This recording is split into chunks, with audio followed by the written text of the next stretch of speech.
этой идеей мы где-то года с 2012-2014 года уже были знакомы. В 2016 году мы запустили новый цех непрерывной рафинации.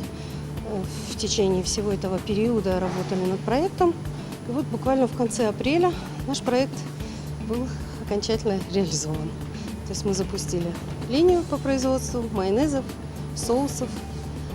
Применяются у нас технологии современные. Мощность цеха до 3000 тонн майонеза в год.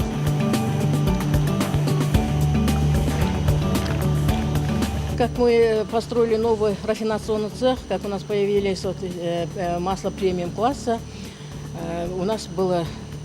перед нами была поставлена задача запустить майонез, расширить ассортимент. И в последние 3 года мы уже сильно занимались этой рецептурой.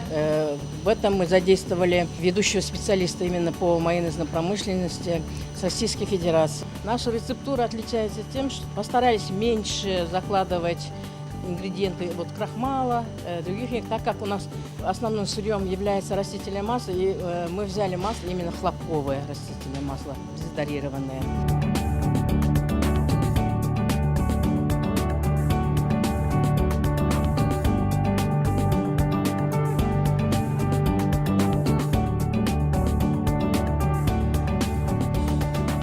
Майонез был безопасным для употребления в пищу обычному потребителю, мы проверяем его на микробиологические показатели, а также на физико-химические показатели.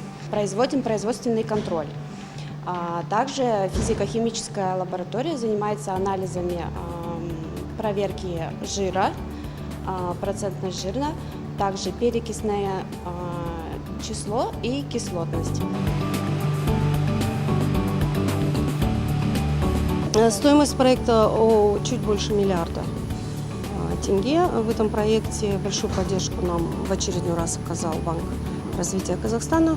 Около 90% стоимости проекта профинансировано этим банком, поэтому это такое большое подспорье нам реализации для нас достаточно крупных проектов. А остальное – это наше участие.